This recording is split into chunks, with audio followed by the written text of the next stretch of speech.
Keziah Voss had driven the 40 minutes from the apple farm on Sycamore Street to the Ridgefield Animal Clinic with Balthazar in the passenger seat, not in a carrier. She had tried the carrier once, 6 years ago, and it had ended with the carrier on the floor, one of its hinges bent permanently outward, and Balthazar sitting on the dashboard looking at her with the expression of a cat who has made a point and considers the matter closed. After that, he rode in the seat. He sat very still and watched the road the way a man watches a road he has driven 1,000 times and finds it still worth attention. This morning he had not watched the road.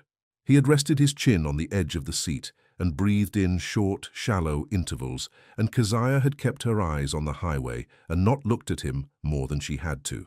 The trees along Route 7 had already turned. It was the 3rd week of October, and Connecticut had done what it always did, committed to autumn the way it committed to everything, fully and without sentiment.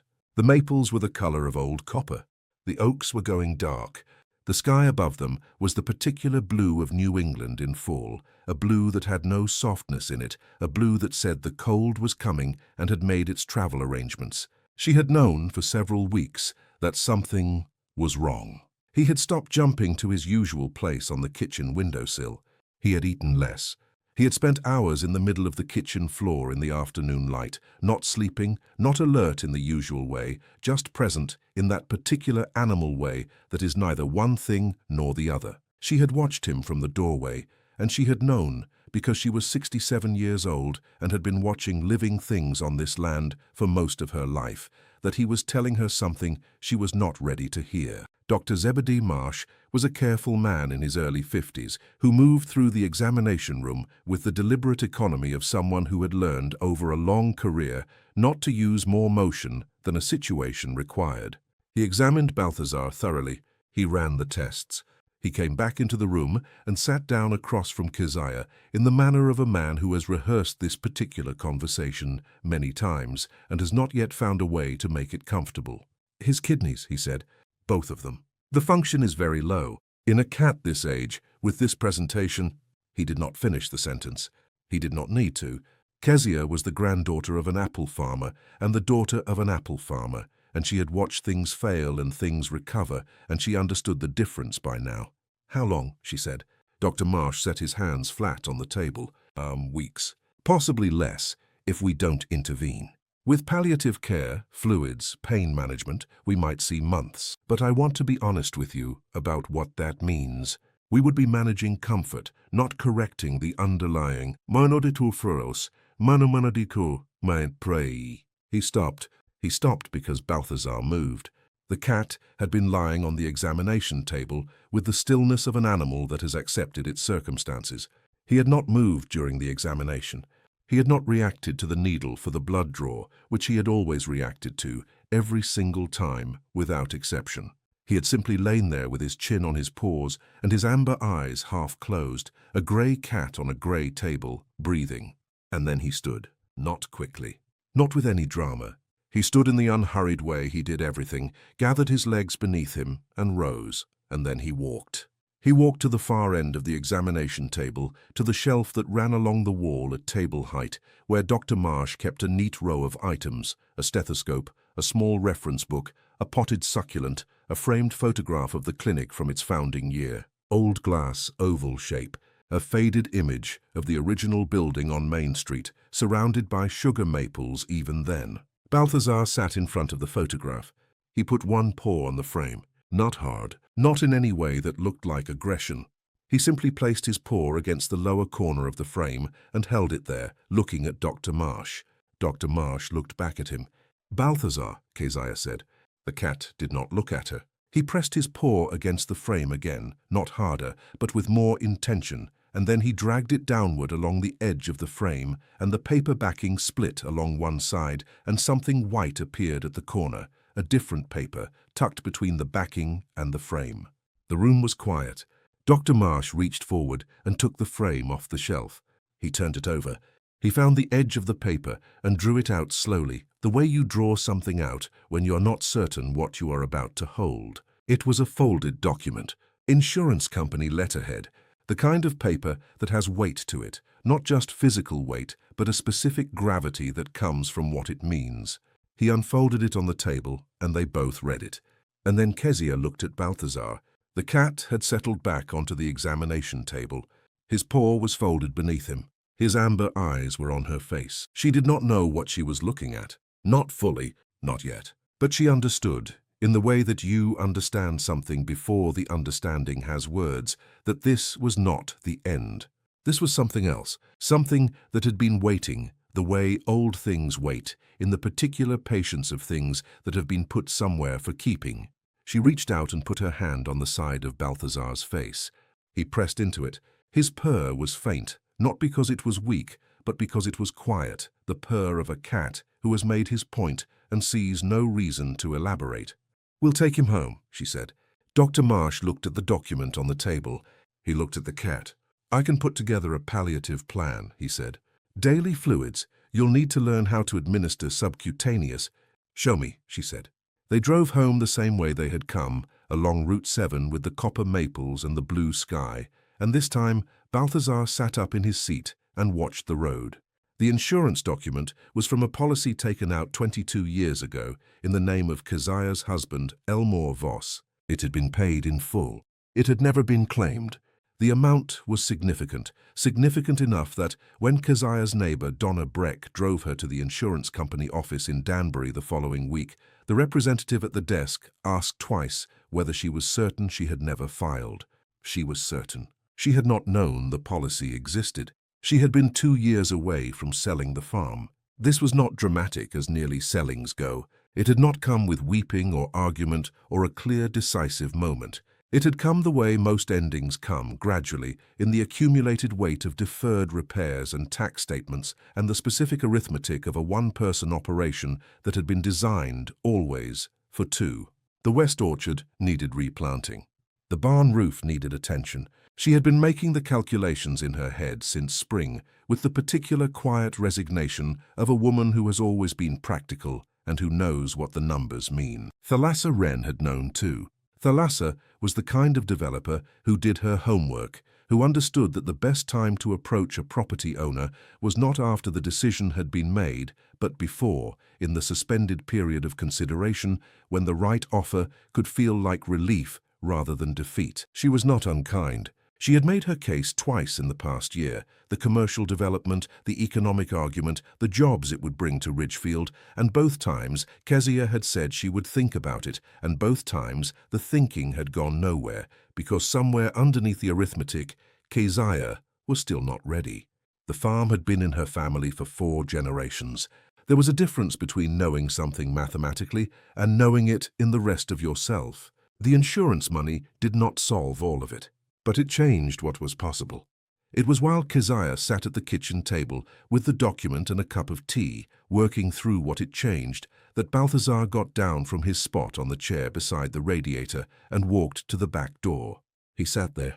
He had never asked to go outside in the cold. He was a house cat, had always been a house cat, had regarded the outdoors with the philosophical detachment of an animal who found the indoors entirely sufficient. In 19 years, he had exited the back door perhaps a dozen times, always in summer, always briefly. It was late October. The temperature outside was 43 degrees. "You don't want to go out," she told him. He looked at the door. She opened it. He went out, and she put on her coat and her garden boots and followed him because she had learned, somewhere in 19 years of living with this animal, that when he did something he had never done before, there was usually a reason she would not understand until later. He moved slowly.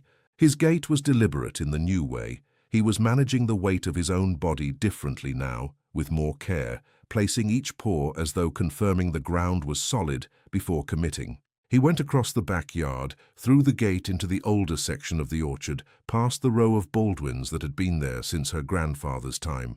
He stopped at the stone wall at the far edge of the property. The wall was old fieldstone, the kind that had been here before anyone planted anything. Ivy had grown over most of it in the years since her husband died, because Elmore had been the one who kept the ivy cut, and Keziah had let it go in the gradual way that a person lets go of things that belong to someone else's habits. Balthazar sat in front of the ivy. He put his face close to a section of the wall, low down, near the base. He sniffed along the edge of the stones, then he sat back and looked at her. She crouched. Her knees made their objections known, and the cold ground was not interested in her comfort, but she crouched and looked at the section of wall he had indicated.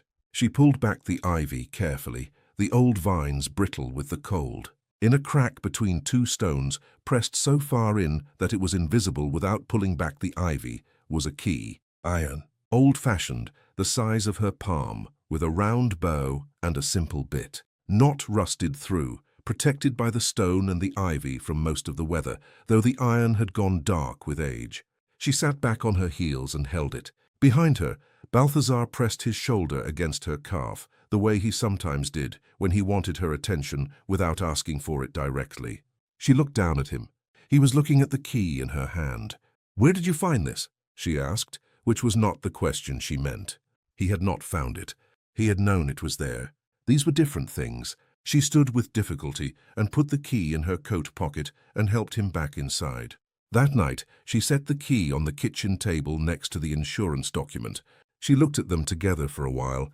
Then she put them both in the drawer of the sideboard, where she kept the things she was not ready to put away and not ready to throw out. Old letters, Elmore's reading glasses, a photograph of the farm in summer from 30 years ago. The drawer she opened less than once a year. She opened it now and put the key and the document inside, and she stood at the sideboard for a moment. Then she made herself a second cup of tea because it was that kind of evening. The subcutaneous fluids took 3 attempts before she got it right. Dr. Marsh had shown her in the office, and she had watched carefully and thought she understood, but at home the needle felt different in her hands, larger, more significant, the kind of thing her hands knew intellectually and refused emotionally. Balthazar sat very still for all 3 attempts. He did not flinch or pull away. He simply waited with the patience of an animal that has decided this is necessary and has no interest in making it harder. By the 3rd attempt, she had it. The fluid went in, and Balthazar shifted position slightly to indicate that the event was concluded, and she sat back and her hands were steadier than they had been. The problem was her wrists. She had not told Dr. Marsh about her arthritis. She had not told anyone specifically the degree of it, that some mornings she could not open a jar without running it under hot water first, that the garden in spring was manageable only because she had learned to use her whole arm instead of her fingers, that there were days when the stiffness in her hands was bad enough that she made tea with a kettle she could grip with 2 palms flat, not fingers curled. She had managed. She had systems, but the needle required precision, and precision required a steadiness of grip that was, on bad mornings, unavailable to her. She was going to need help. This was the thing she had been avoiding acknowledging because she was 67 and had been running this farm alone for 6 years and had built a careful architecture of self-sufficiency that she was not interested in dismantling. Not because she was proud, exactly, or not only because of that, because every time she asked for help, she felt the outline of what she had lost, the person who would have been the help, the person for whom asking would not have been asking at all, just the ordinary exchange of a shared life. She thought about it for 2 days. On the 3rd day, she called her neighbor, Donna Breck. Donna was practical, matter-of-fact, and had the useful quality of not making a production of things. Keziah asked if she could come over in the mornings when the arthritis was bad. "Of course," Donna said, without any of the warmth that would have made it harder to accept. Keziah thanked her and hung up and sat with the phone in her lap for a moment. Balthazar got up from his place by the radiator and came to the couch and sat next to her. Not on her, not pressed against her. Just next to her, in the same space, in the way he had learned over 19 years, was what she needed when she would not say what she needed. The first hard frost came on a Tuesday. Keziah walked the orchard that morning with her coffee, the old habit she had kept for decades, because it was the best time to see the trees, in the first light, with the grass gone silver and the apples still on the late-season Grimes Goldens, catching the cold sun, the smell of frozen ground and old fruit sharp and particular in a way that belonged only to November in New England. It was a smell she had never been able to describe to anyone who had not already known it. Balthazar had stayed inside. He was managing the cold badly now. He had found a spot behind the kitchen radiator where the warmth was most concentrated, and he spent the coldest hours there, curled with his back against the iron. She had put a folded blanket behind the radiator for him. She had made it smaller each week as the weather changed, adjusting the size to match his weight, because he was losing weight steadily, and she saw no reason for him to rattle around in a blanket that no longer fit. She thought about Elmore, walking the orchard. She thought about this with the specific, low-key quality that grief takes on after several years, not an acute pain, not something she needed to manage, just a presence that accompanied her on mornings like this one, the way the cold accompanied her, as a fact of the season rather than an intrusion. The West Orchard looked bad. She had known it would. The trees there were old, older than the Baldwins, a variety she had been trying to identify for years without success. They needed replanting or serious rehabilitation, the kind of work that required more than she could do alone and more money than she had had until recently. Now she had the insurance money, but she had not yet made any decisions beyond stabilizing the immediate finances. She walked to the end of the west row and stood looking at the barn. The barn had needed roof work for 2 years. She had patched it herself the first time badly, and the patch had held through one winter and begun failing in the second. She had put a tarp over the worst section, and the tarp had been there since March. It was not an acceptable long-term solution. It was the kind of thing that announced, to anyone with eyes, that the property was being managed at the very edge of what was possible. She did not like that announcement. She finished her coffee and went inside to call about contractors. The barn roof estimate came back high. Not impossibly high, but high enough that she sat with it for an afternoon, working through the insurance money in her head again. The West Orchard, the barn roof, the equipment that needed servicing. She could do it, probably, if she was careful. She was always careful. She had been careful her whole life, and there was a small, complicated feeling in now having money to spend after years of having too little. Not relief exactly, but something closer to disorientation. The absence of a familiar pressure. She was in the kitchen working through it when Balthazar appeared at the top of the basement stairs. He sat there and looked at her. The basement stairs were steep, and the basement was cold and unfinished. She went down there twice a year, once to put the summer things away, once to retrieve them. There was nothing down there that required attention in November. She could not think why he would be interested in it. He went down 3 steps and stopped and looked back at her. "You cannot manage those stairs," she told him. He went down another step. She got up. She followed him down carefully, one hand on the rail, because the stairs were steep and the lighting was the single bare bulb that had been there since the 70s. Balthazar reached the bottom and moved across the concrete floor toward the far wall, the one behind the old furnace. The furnace was a cast-iron relic that Elmore had serviced every fall without fail, and that Keziah had been paying someone to service annually since his death, because it was the kind of thing you did not stop doing. It put out heat unevenly, more toward the back wall than the front, always had. She had always thought it was simply the way old furnaces distributed their output. Balthazar stopped in front of the back wall. He sat down. He put both front paws together on the concrete floor, precisely, like a cat marking a position. He pressed them flat against the floor and looked at her. She crouched. The floor here was warmer than it should have been. She noticed this now, her palms flat against the concrete. Not hot, but warm, and specifically warm in a way that did not match the furnace's position. The furnace was 6 feet to her left. The warmth under her hands was coming from directly below, from the earth itself. She straightened and stood in the cellar for a moment and thought about this.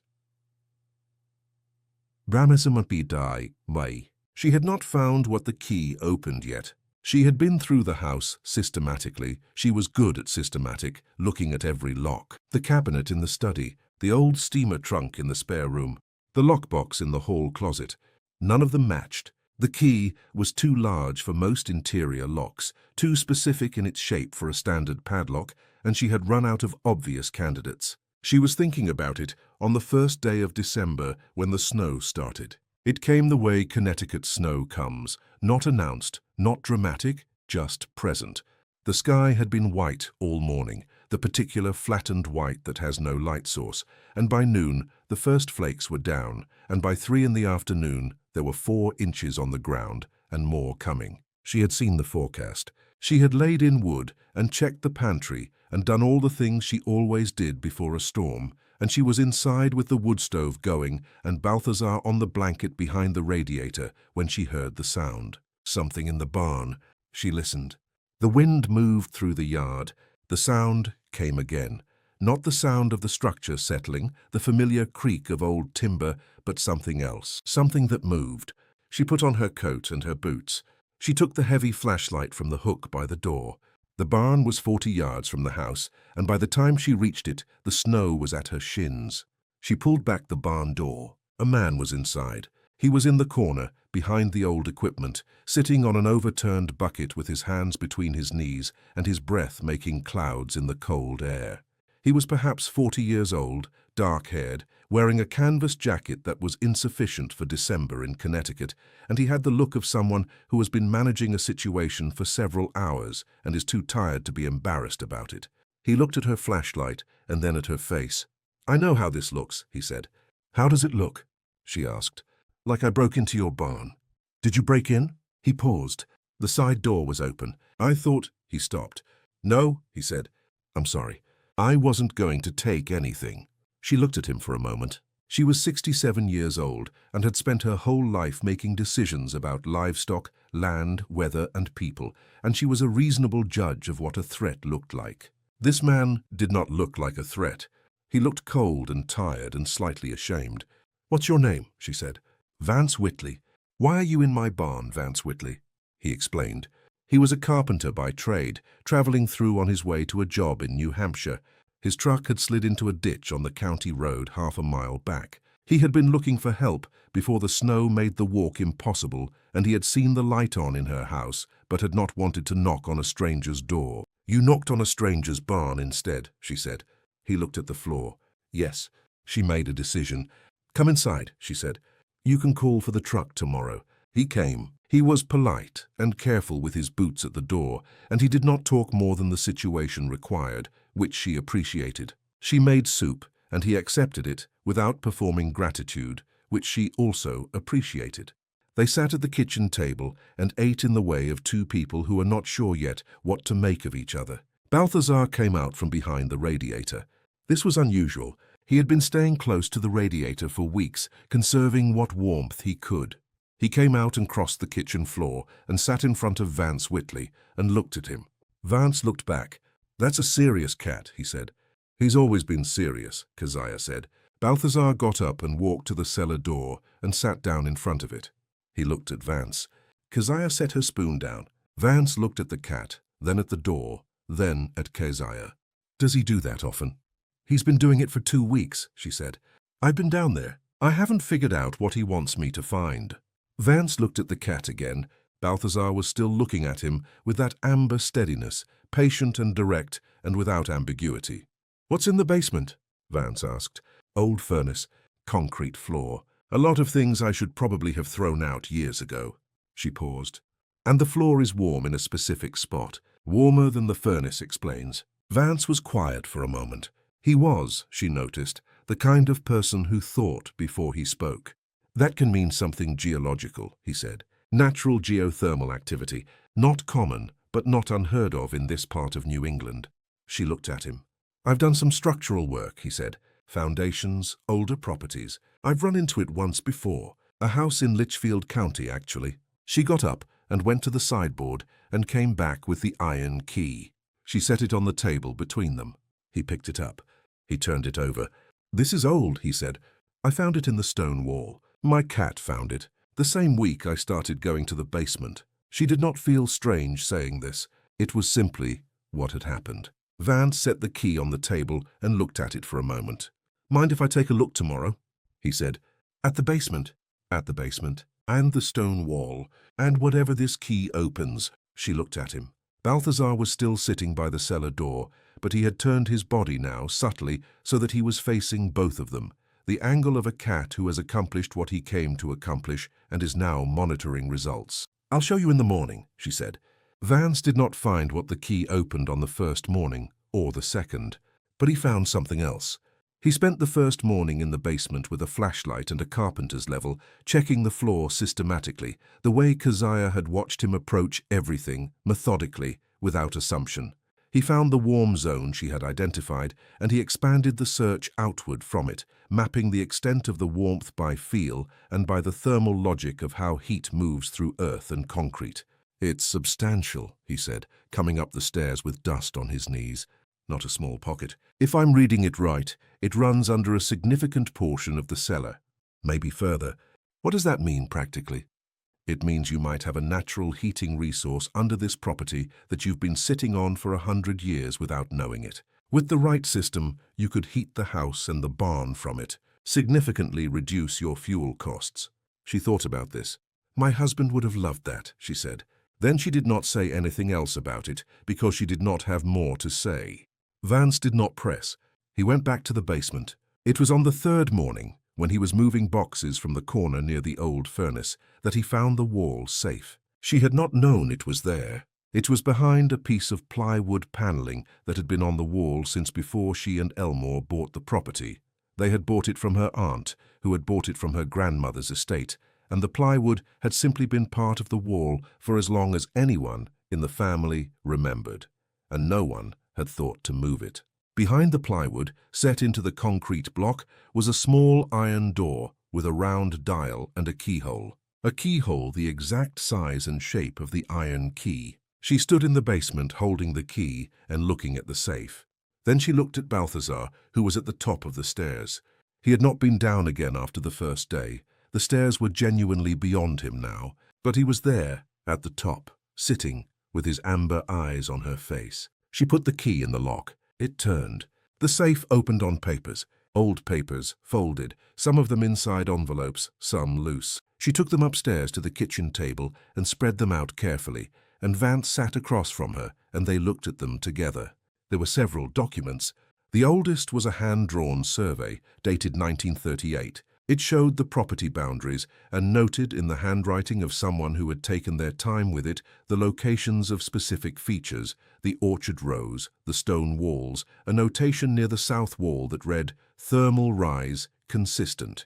Beside that notation, in a fresher ink and a different hand, a single word, "Documented." Beneath the survey was a formal document, legal language, Connecticut State Historic Properties Commission. It declared the Voss farm on Sycamore Street, Ridgefield, to be a documented agricultural heritage site of historical significance, and it cited the geothermal feature as a contributing element of that designation. It was signed and sealed. It had been filed. The date was 1979. It had been filed by Keziah's grandfather. She read it twice. "Do you know what this means?" Vance asked. "It means she can't build on it," Keziah said. She was not talking about any specific person, but they both knew who she meant. She set the document down. Her hands were steadier than she expected. She looked up at the stairs. Balthazar was still there.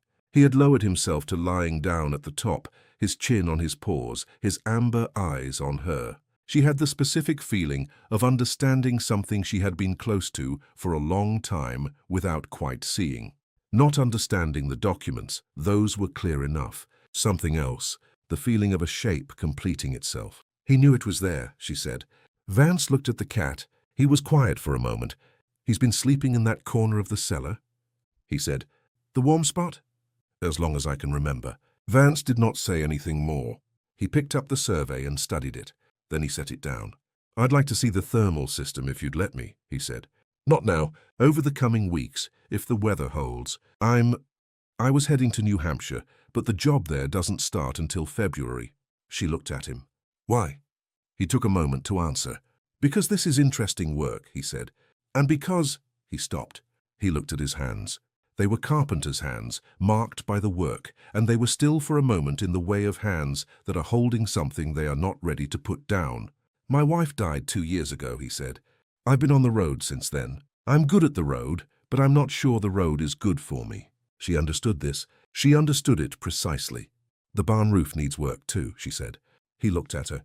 "I'll pay you for your time," she said. "There's a small room above the barn. It's not heated, but it can be." He looked at the thermal survey on the table. "I expect it can," he said. He had been there 3 weeks when the attic happened.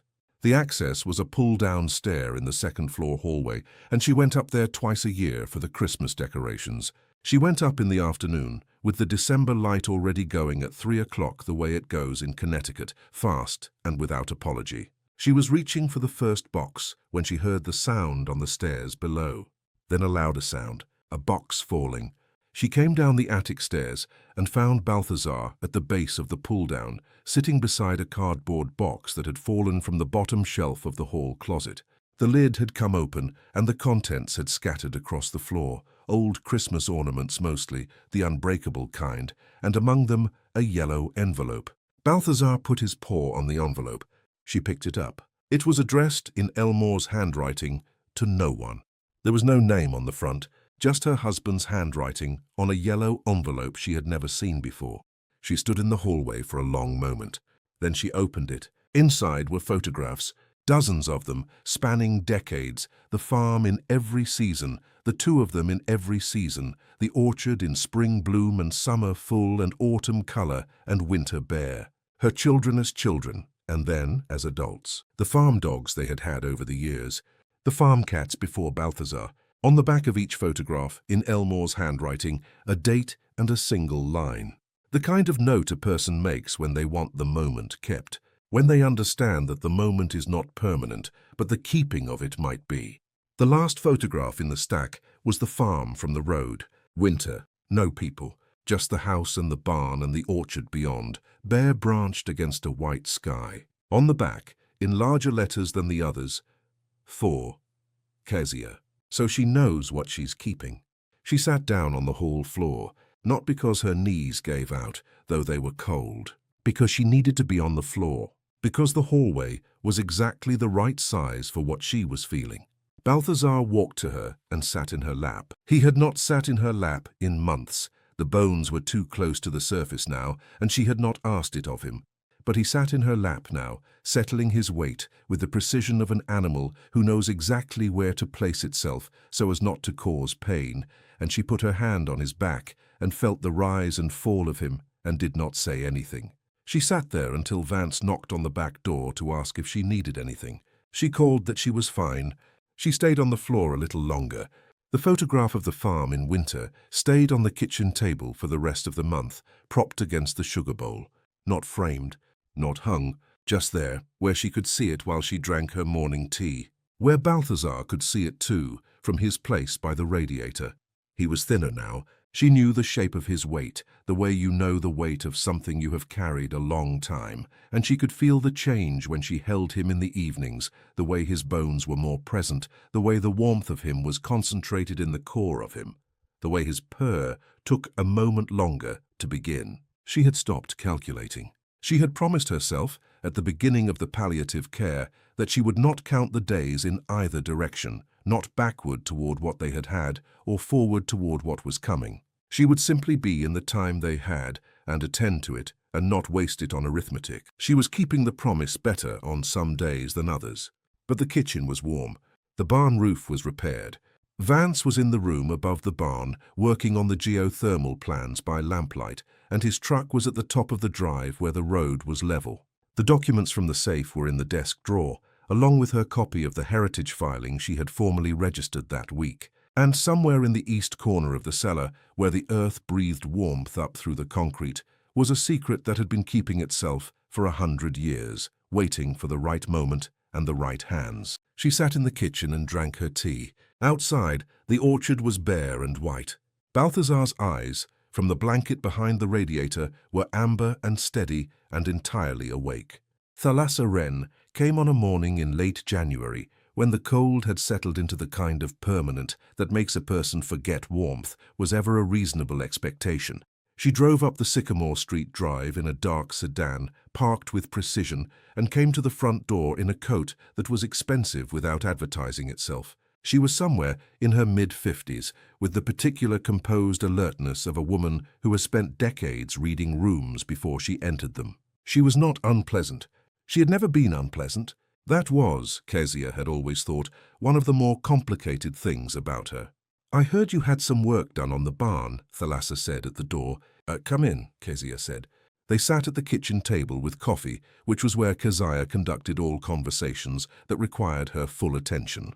Thalassa looked around the kitchen with the practiced disinterest of someone who is very interested.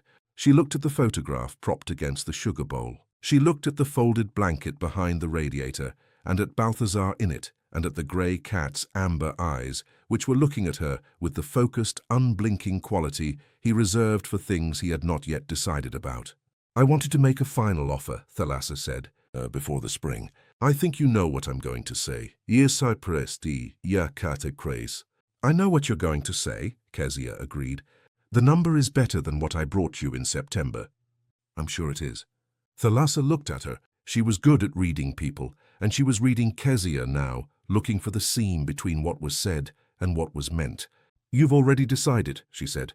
It was not quite a question. "I have." A pause. "May I ask what changed?" Keziah looked at the photograph against the sugar bowl. She thought about the iron key. She thought about the survey in her grandfather's handwriting and the single word in a different ink, and the safe that had been in her basement wall for as long as anyone could remember, and the cat who had slept in its warmth for 19 years without anyone understanding why. "Nothing changed," she said. "I just found out what was already here." Thalassa was quiet. She was the kind of person who processed things quickly and did not show the processing, and she sat with Keziah's answer for a moment in silence. Then she looked at Balthazar again. The cat had not moved. He was still watching her from the blanket behind the radiator, still attentive, with the particular quality of an animal that has assigned itself a task and intends to see it through. "He's very old," Thalassa said. It was not a criticism. It was the observation of a woman who recognized in his stillness something she did not have a business word for. 19, Keziah said. "And he's not well." "No." Thalassa looked at the cat for a long moment. Something crossed her face that was not her professional expression. Something quieter. "My mother had a cat," she said. "When she was dying." She stopped. She did not continue. She picked up her coffee cup and set it down. "I'm sorry about your answer," she said, "but I think I understand it." She left without argument, which was not what Keziah had expected. She stood at the front window and watched the dark sedan back down the drive, and she felt the thing she always felt after a difficult conversation that had gone better than anticipated, a release of tension she had not known she was holding. Behind her, she heard Balthazar get up from the blanket. He crossed the kitchen. He stopped at her feet. She looked down at him. He looked up at her with those amber eyes, and then he turned and walked back toward the blanket, slowly, and she followed him the way she always followed him, because by now she understood that following was never wasted. Dassault. Vance had been working in the basement for 3 weeks when he found the second thing. The geothermal work was slow and methodical, the kind of work that required more listening than doing, he had explained to her, which she had understood precisely. He mapped the thermal flow, assessed what pipes and channels would be needed, calculated the yield. He was building the case for it before he built the system itself, and she respected that approach enough not to rush it. He had been clearing a section of the basement floor near the east corner, the warmest corner, where Balthazar had always slept, when the crowbar he was using to lift a section of old flagstone found something that was not earth. Metal. A cylinder roughly the size of a large thermos, sealed at both ends. He brought it upstairs without opening it and set it on the kitchen table and looked at it, and then at Keziah. She looked at it too. "It was under the floor," she said. "About 8 inches down, right in the center of the warm zone." He paused. "It was placed there." Not dropped. Placed. "There's a flat stone beneath it that was set deliberately." She sat down. Balthazar came from the direction of the radiator and jumped, attempted to jump, corrected himself midway, landed with less grace than he had once had, onto the chair beside her. He sat looking at the cylinder on the table. She opened it. The seal broke with a soft sound, the sound of something that has been closed a long time and remembers how to open. Inside, wrapped in oilcloth that had kept nearly everything dry, were papers, rolled, not folded. She unrolled them carefully on the table, using the salt shaker and the sugar bowl to hold the edges flat. They were legal documents, formal, official, bearing the stamp of the Connecticut state government and the seal of Ridgefield Township. She read through them slowly, and then she read through them again, and then She looked at Vance. "This is the original filing," she said. "My grandfather's filing. This is the source document, the one the state record was made from." She set her hand flat on the paper.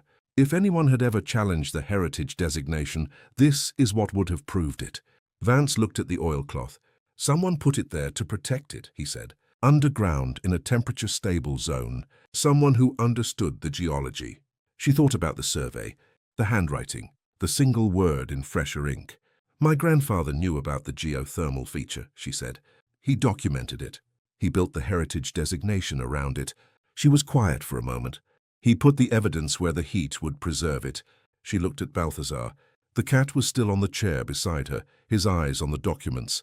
He put one paw forward on the table edge, very lightly, as though confirming the papers were real. "He slept there," she said. "Every winter. His whole life, he slept directly above this." Vance did not say anything. He understood, she had come to know, the value of not saying anything when something has just become clear. She sat with the documents and the cylinder and the oilcloth and the cat for a long time. Then she called the Historic Properties Commission and made an appointment. The thaw began in the first week of March, tentative and unconvincing, the way Connecticut thaws always began, a few mild days, a return of cold, another mild day, the slow and argued negotiation between winter and everything that wanted to come after it. Balthazar was outside. This surprised her each time, though she should have stopped being surprised. He had been going out in the mornings briefly since the cold began to release. Not far. He went to the edge of the back steps and sat in the thin sun, or he moved along the foundation of the house, pressing his face into the patches of dirt where the snow had melted first. He was deliberate about it, not wandering, purposeful. In the particular way, he was always purposeful. On a Tuesday morning in the second week of March, she went to the back door and could not see him. She put on her coat. She walked the backyard and then through the gate into the orchard, calling his name at intervals, not loud. She was not a person who called loudly, but steady. She checked the stone wall and the area beneath the old Baldwins and the south end of the orchard, where the earliest spring weeds were already pushing through. She found him at the base of the oldest apple tree. It was the tree at the center of the west orchard, the one whose variety she had never confirmed, the one that had been there longer than the farm's written records. It was massive for an apple tree, the trunk the width of two people's arms together, the bark deeply furrowed, the whole thing listing slightly south the way very old things list, accommodating the accumulated weight of time. Balthazar was digging. She had not seen him dig in years. It was not the frantic digging of an animal after something. It was slow, deliberate, one paw and then the other, clearing a circle of earth at the base of the tree. He stopped when she crouched beside him. He looked at the cleared earth. Then he looked at her. She looked at the earth. There was something there, a corner of something, dark with moisture, at the edge of what he had cleared. She reached in with her fingers and felt metal, thin, flat, corroded at the edge but intact. She went to the barn and got the garden trowel. She dug carefully, following the shape of what was buried, until she had it free. It was a flat tin box, the kind that might once have held tea or tobacco, sealed with wax that had long since hardened to the consistency of old rubber.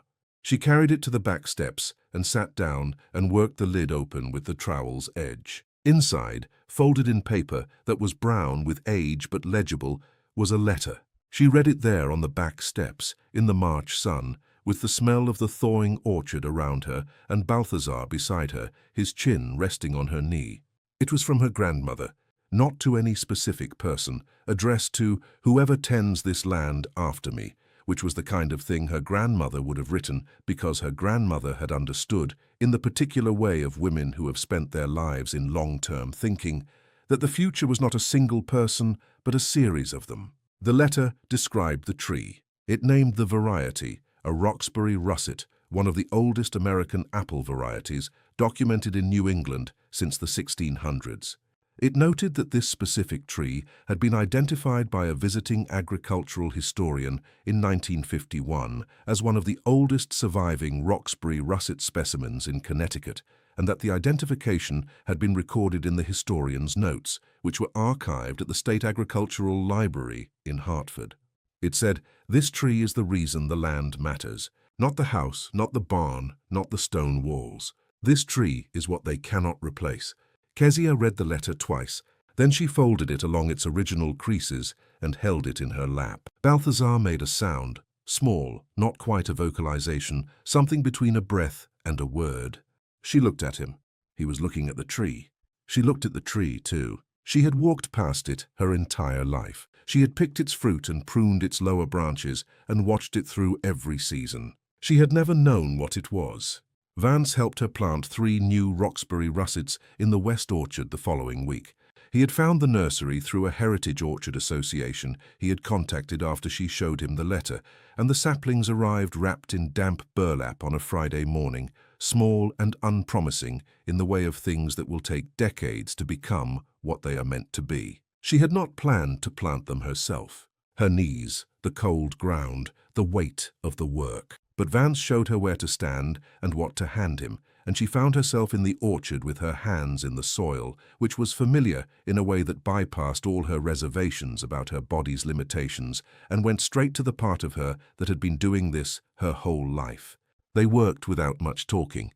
That was something she had come to appreciate about Vance. He did not fill silence the way some people did, as though silence were an emergency. He inhabited it the same way he inhabited the basement, methodically, without hurry. At one point, she looked up from the soil and saw Balthazar sitting at the orchard gate, watching them.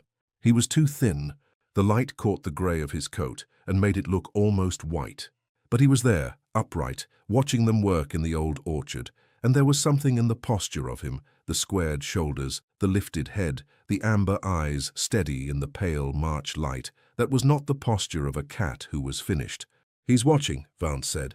"He's always watched," she said. "He's been watching since before I knew what he was watching for." Vance looked at the cat for a moment.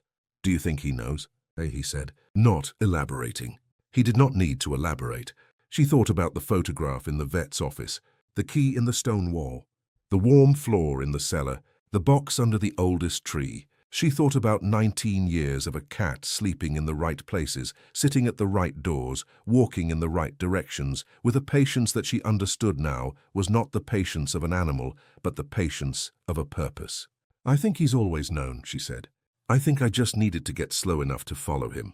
The kittens appeared in the barn on a morning in the 3rd week of March. She had heard the sound 2 days earlier, something small and insistent coming from the far corner behind the old grain bins, and she had assumed it was mice, which were a perennial feature of the barn in early spring, and she had made a note to address it. She addressed it on a Wednesday morning, going into the barn with the intention of identifying the source and dealing with it practically. What she found was a grey cat she had never seen before, curled in the space behind the grain bins on a pile of old burlap sacks, nursing 5 kittens. The cat looked up at her without alarm. She was lean and dark grey, younger than Balthazar, with the watchful, self-possessed quality of an animal that has been managing its own affairs for a long time and has developed opinions about it. She did not retreat. She looked at Keziah with a directness that was, Keziah thought, somehow familiar. Keziah looked at the kittens. One of them, the smallest, pressed in at the center of the group, was the color of morning fog, with a coat so similar to Balthazar's that she stood in the barn for a long moment, just looking at it. She went back to the house. Balthazar was at the back door. He had not come out to the barn with her. He had stayed by the door, and when she came back, he was sitting there, and he looked at her face when she came in with the particular attention he used when he was confirming something he had already suspected. She sat down on the back steps with her coat still on and looked at him. "You knew she was there," she said. He looked at the barn. "You've been knowing a lot of things," she said. He looked back at her. There was no apology in it, no performance, just the direct amber gaze of a cat who has done what needed doing and has no particular interest in explaining himself. She called Vance. He came and looked at the cat and the kittens with the same methodical attention he brought to everything, checking that they were healthy, that the mother had access to water, that the space was clean and warm enough. He found that the corner where they were nested was the warmest spot in the barn, directly above what he now knew was the furthest extension of the geothermal zone. "Of course it is," Keziah said. He laughed. It was not the first time she had heard him laugh, but it was still new enough to be pleasing. She brought food and water for the mother cat every morning. Vance built a low partition around the corner to keep the kittens from wandering before they were ready. The mother cat accepted both interventions without drama, which Keziah took as an endorsement. She did not name her. She did not name the kittens either, not yet. She was trying not to make promises she did not know how to keep. Bo. Thalassa came back in early April, not with an offer. She called first this time and asked if she could come, and she came on a Saturday afternoon when the forsythia along the drive had just opened, the first yellow of the year, startling against the grey of the bark and the pale sky. She brought apple seedlings, 3 of them in small clay pots, heritage variety. Roxbury russet. I heard you were replanting the West Orchard, she said at the door. A colleague of mine is on the Historic Properties Board. News travels. Keziah looked at the seedlings. Come in, she said. They sat at the kitchen table again. Thalassa looked at the room with the same practiced attention as before, but something in it was different now, less professional, more personal. She looked at the photograph that was still propped against the sugar bowl. She looked at Balthazar. He was in the chair beside Keziah, the chair he had claimed 3 months ago and had not surrendered. He was thinner than he had been in January. The weight was going, and she knew it, and there was nothing to be done about it except to be in the days that remained with the fullness that the days deserved. He looked at Thalassa. This time, she looked back without the professional distance. She looked at him, the way Keziah had seen her look at him in January, with the quieter thing underneath. How is he? Thalassa asked. He's here, Keziah said. That's more than we were told to expect. Thalassa nodded. She turned the coffee cup in her hands. I looked up the heritage designation, she said. After our conversation, I looked up the original filing and the geothermal documentation. She paused. Your grandfather understood what he had. He did. I didn't. She said it plainly, without self-flagellation. Just a fact. I was looking at land. I wasn't looking at what was in it. Keziah thought about the key in the stone wall, the safe behind the plywood, the tin box under the oldest tree, the warmth rising up through a century of concrete. Most people aren't, she said. It doesn't mean they can't learn. Thalassa was quiet for a moment. Then, the Historic Properties Board is looking for someone to help develop an agricultural heritage program. Landowners, documentation, outreach. I sit on the board. She looked at her coffee. I thought of you. Keziah looked at her. Your grandfather did the work in 1979, Thalassa said. Someone needs to do it now for the farms that haven't been documented. That work could keep a lot of land from becoming what I was going to make of yours. It was not a small thing she was being offered. Keziah sat with it. Balthazar stood up in the chair beside her.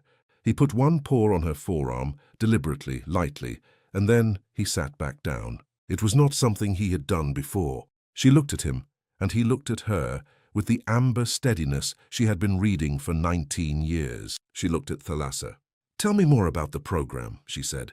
The morning came in May, when she went to the kitchen, and Balthazar was not behind the radiator. She knew before she looked. She had known the night before, in the particular way you know things when you have lived alongside something long enough to understand its silences as well as its sounds. He had been on her lap after dinner, which he had not been in weeks, and he had stayed there a long time, and she had kept very still and let him stay, and she had put her hand on his back and felt his breathing, and she had said what she needed to say to him quietly, in the way of things that do not need to be said loudly to be heard. She found him in the east corner of the kitchen, near the door to the basement stairs.